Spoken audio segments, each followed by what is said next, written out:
Ibihe byiza bakunzi bacu turabasuhuje ndetse tubahaye n'ikaze. Iyi akaba ari KN Radio, isoko y'amakuru agezweho ndetse yizewe haba mu Rwanda ndetse no hanze yarwo. Ni amakuru rero tubagezaho twabanje gukorera ubugororangingo kugira ngo tuyabagezeho ameze neza cyane hacukumbuye hamwe n'itsinda rigari ryacu ry'abanyamakuru. Tubazanira amakuru atari meza avuga ko abagore bo muri Rutsiro bacuruza imboga ndetse n'imbuto barira cyane bavuga ko igishoro basigaranye ari amagara yabo. Rero icyo tubasaba nyaboneka no gukora subscribe. Ubwo ndavuga mwebwe mutarayikora no kureba hano munsi y'amakuru mugakora subscribe cyangwa se sabone maze mugakanda no kukazogera. Ubwo mukaba mwemeje kwiteka muzahorana natwe kugira ngo muzajye mubona amakuru yose agisohoka. Niba warayikoze turagushimiye cyane. Ikindi rero wakora ni like na share kugira ngo uzayisangize abandi amakuru tuba twakugejejeho, ndetse ukanaduha comment cyangwa se igitekerezo. Iyi ni KN Radio.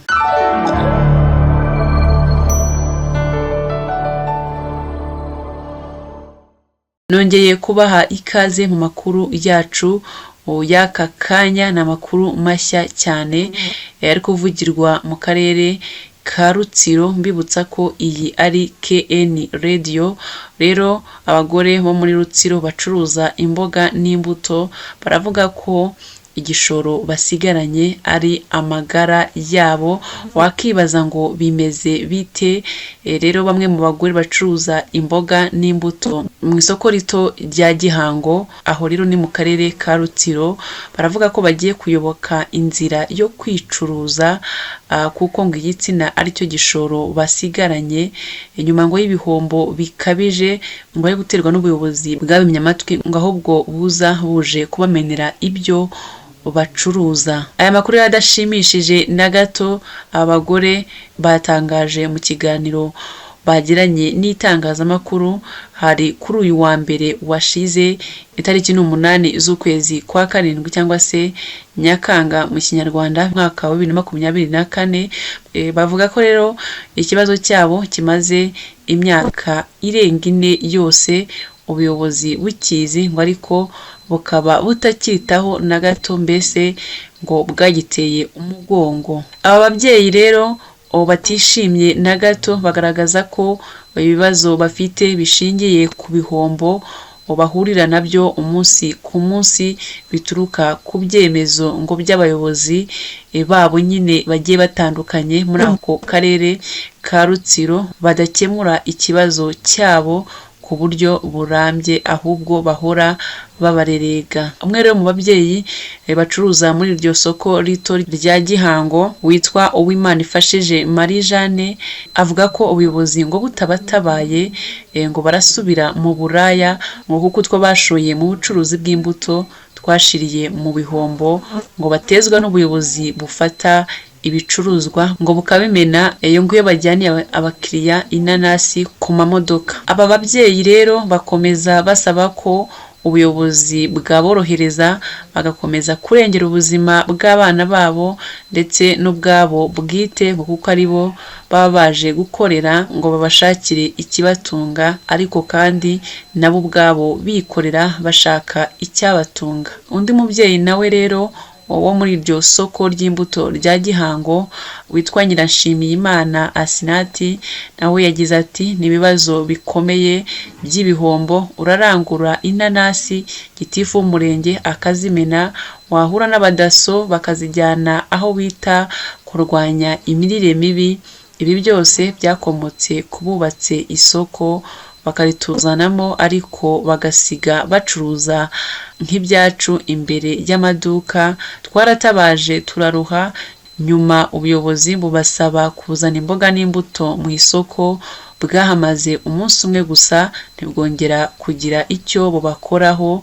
abari bavuye mu buraya barabusubiramo rwose nta kabuza. Uyu mubyeyi rero akomeza avuga ko imibereho y'imiryango batunze yaje gukomera ubwo ngo babuzwaga kugurisha abagenzi batambutse mu modoka baba baciye nyine aho bacururiza kandi batabasha kuzivamo ngo bajye kubahahira kuko isoko ryubatswe kure y'icyapa abagenzi bahagararaho. Nyirabatware Verediana nawe uri umwe mu babyeyi bacuruza muri iryo soko ry'imbuto nawe yagize ati abantu barahombye barataha none ibisima bibereye aho kubera ko isoko ryubatswe mu rindi rikanashyirwa kure y'ahahagarara imodoka ku buryo iyo tuzijyanyeyo ubuyobozi buzimena ndetse bukatwamaganira kure. Akomeza yibaza icyo baherewe iri soko nimba ngo batemerewe gucuruza cyangwa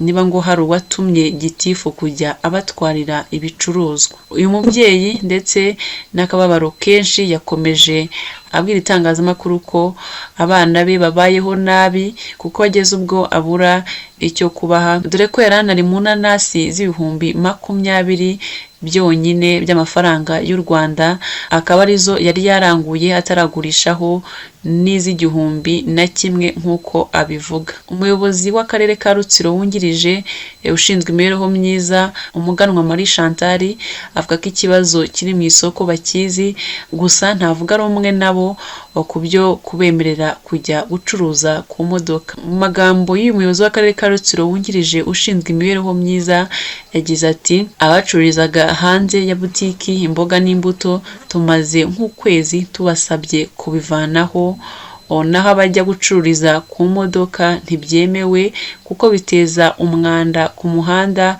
aho bahajugunya inanasi ntibazihavane bikagaragaza umujyi wacu wa Kongo Nili nabi. Ako bacuruzi bavanga butike n'imboga n'imbuto avuga ko nta kosa ririmo kandi ko bazakomeza ubukangurambaga kugira ngo ntihagire abacururiza ku muhanda bakomeze bakoreshe isoko bubakiwe. Nubwo abacuruzi bo muri aka karere ka Rutsiro mu isoko rito rya Gihango baterura ngo bavuga impamvu y'iki kibazo kuri mikoro ariko nyuma yayo bakwerurira ko abayobozi n'abakozi b'akarere ngo batajya baza kubahahira uko bikopesha kandi bo bakaba bakoresha igishoro gito cyane ngo ariyo mpamvu batabasha kwiteranya n'ababakopa ngo babazane mu isoko bubakiwe bacuruzanye. Ikindi twababwira nuko muri iyi santire y'ubucuruzi ya Kongo Nile hubatswemo amasoko abiri y'imboga n'imbuto aho rimwe ryubatswe mbere ya CNV Hortinvest